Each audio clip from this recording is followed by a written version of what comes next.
Question de Franck Lavessière. Bonsoir Président, vous êtes attaché à l'histoire, la culture et à son patrimoine. Quel est le programme de la scolarité pour relever notre niveau ? Je ne suis pas sûr d'avoir parfaitement compris. Si je comprends bien, ça concerne l'enseignement. Si c'est bien ce que j'ai compris, je l'avais dit d'ailleurs dans mon programme de 2011, donc c'est pas une réponse de circonstance. Il me semble que je l'avais déjà dit.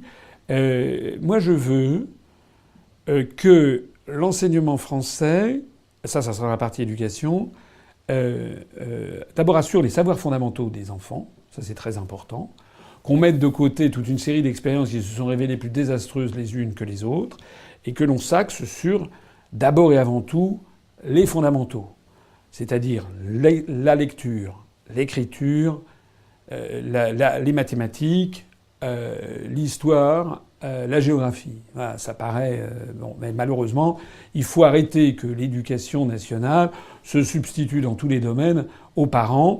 Il faut également arrêter la tendance à la dégradation continuelle de l'enseignement et la tendance au laxisme. Voilà. Moi, je ne suis pas du tout d'accord avec la pensée selon laquelle ça serait bien de simplifier l'orthographe, simplifier ci, simplifier ça, parce que ça... Non, c'est pas vrai. C'est pas vrai. C'est pas vrai. C'est pas en supprimant les notions de complément d'objet direct, c'est pas en supprimant l'apprentissage des langues rares, c'est pas en supprimant, comment dirais-je, les difficultés grammaticales ou orthographiques. C'est pas comme ça qu'on fera en sorte d'améliorer le niveau de vie, le niveau d'éducation de la population. Il faut une certaine exigence dans l'éducation. Voilà. C'est une vérité. Moi, je suis un amateur non seulement d'histoire, mais aussi de civilisations extrême-orientales.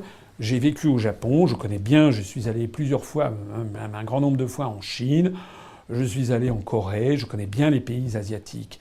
Il n'y a rien de plus difficile au monde que de savoir lire et écrire la langue chinoise. Et mieux encore le japonais, parce qu'au japonais s'ajoutent par ailleurs les deux syllabaires particulièrement spécifiques au Japon, qui sont les hiragana et les katakana, plus le romaji, c'est-à-dire l'écriture romaine, plus les kanji, c'est-à-dire l'écriture japonaise. Il n'y a rien de plus difficile au monde. Eh bien, actuellement, du système scolaire au Japon, à Taïwan, où ils ont gardé les caractères chinois anciens, en Chine, on a, à la sortie les enfants qui ont 12 ans ou 13 ans, il y a 95, 96, 97, 98, 99% de taux d'alphabétisation. Voilà. En France, on a maintenant 40% des enfants qui sortent de l'école primaire pour entrer au collège ont des difficultés de lecture et d'écriture. Ça n'est pas normal. Ça n'est pas normal, et ça c'est quelque chose, je l'avais déjà dit en 2011, il y aura un plan lecture pour tous, et on ne fera pas preuve de laxisme, au contraire, il faut faire preuve d'une certaine exigence. Parce que je voudrais dire quelque chose qui m'est très cher. C'est que s'il n'y a pas d'exigence à l'école, l'exigence, on la trouve après, à la sortie de l'école. Ce sont les employeurs qui, eux, font preuve d'exigence. Et si on n'a pas donné la possibilité à un jeune, à un enfant issu d'un milieu très modeste, un milieu parfois où les gens n'ont pas, comme disait le sociologue Bourdieu, pas de capital culturel, des enfants issus de l'immigration, parfois des familles décomposées, parfois des parents qui sont analphabètes dans leur langue d'origine. Si on n'a pas fait preuve de cette exigence, eh bien au total, on a une reproduction sociale qui s'accentue.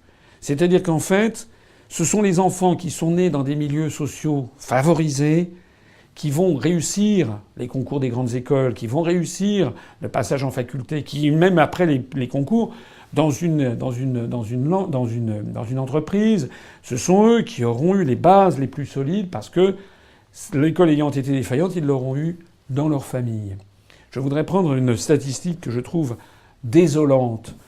Dans les années 1950, les années 1950, de mémoire, je crois qu'il y avait 35% d'élèves de l'école polytechnique qui étaient issus de milieux ouvriers. Aujourd'hui, c'est tombé à 2%. Voilà. Et on trouve la même chose dans les grandes écoles. Et ça, c'est du fait directement de l'affaiblissement de l'école républicaine. Moi, je veux rétablir l'école de la République. Et dans cette école de la République, il y a aussi l'idée de transfert, de transmission d'un héritage, transmission d'un héritage culturel. Et là où je rejoins la question qui m'a été posée, j'en ai profité pour donner quelques visions qui me sont très chères. Moi, je suis un enfant de l'école de la République. Mon père aussi. Les gens de ma famille, mes arrière-grands-parents étaient des pauvres gens. Donc je suis un enfant de la République et j'en parle avec une certaine chaleur. Il faut également transmettre à nos enfants, à nos petits-enfants, d'une part, les fondamentaux de la culture française. Il n'est pas normal que sur les grandes chaînes de télévision publiques françaises, c'est d'ailleurs une des raisons pour lesquelles j'envisage la déprivatisation de TF1. Je rappelle que TF1, la première chaîne, était une chaîne nationale jusqu'en 1986, qu'elle a été privatisée en 1986 auprès du groupe Bouygues moyennant un cahier des charges culturel qui n'a en fait jamais été respecté.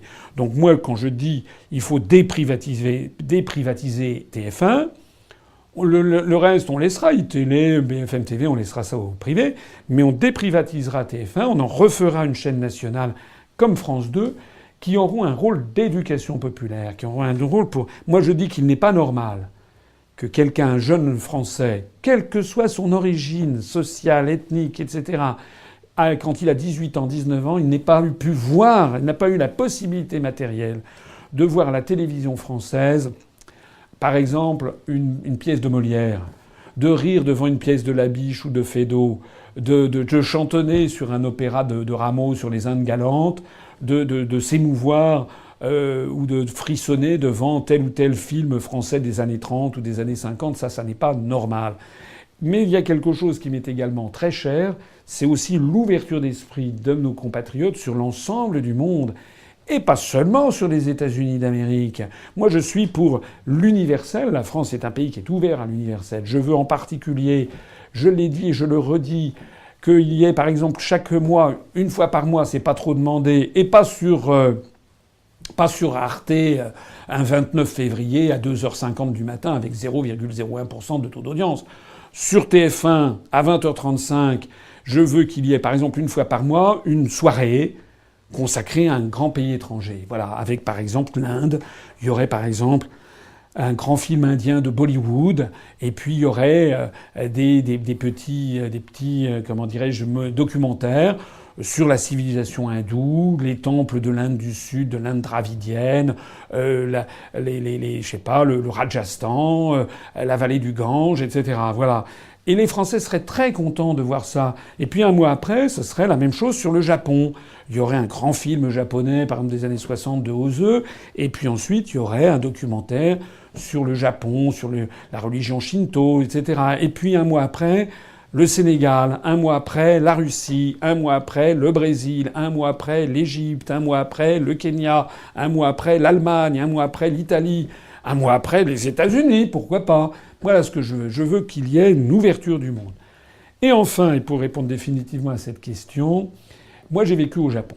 Et au Japon, comme d'ailleurs en Chine, comme c'est le cas à Taïwan, comme c'est le cas au Vietnam, je connais assez bien l'Asie, vous voyez constamment, à travers le pays, vous voyez des bataillons d'écoliers qui ont 10 ans, 11 ans, 12 ans, et qui, par exemple, au Japon, vous allez avoir des étudiants de Tokyo qui vont aller visiter les temples zen, je sais pas, le Daishin ou le Ryoanji à Kyoto, voilà, avec leurs profs, et puis ils repartent. Et puis c'est comme ça, il y a une espèce de circulation permanente à travers l'archipel où les enfants des écoles sont emmenés pour aller visiter les grands lieux de la culture japonaise. De la même façon, d'ailleurs, qu'à la Nihon Hoso Kyoka, il y a la radio-télévision japonaise officielle, vous avez des pièces de no et de kabuki. Parce que les Japonais, où il y a par ailleurs énormément de films américains, hein, mais ils tiennent quand même à assurer la transmission de la culture d'origine et de la culture monumentale. Bon, c'est pareil en Chine. Si vous allez en Chine, vous verrez des élèves d'écoles qui visitent à Suzhou, par exemple, les grands jardins classiques de l'époque Ming qu'on trouve à Suzhou, le jardin du maître des filets, par exemple. J'en parle avec beaucoup d'animation, parce que c'est un de mes péchés mignons, c'est un de mes jardins secrets, justement, c'est que j'aime beaucoup les civilisations étrangères et les pays étrangers. Et je crois que, à partir du moment où on aime son pays, on aime aussi le pays des autres. Voilà. Et à partir du moment, en profondeur, je veux dire, à partir du moment où on s'intéresse à la culture des pays des autres, quand on s'intéresse à la culture arabo-musulmane, à la culture iranienne, à la culture russe, à la culture allemande, à la culture espagnole, etc.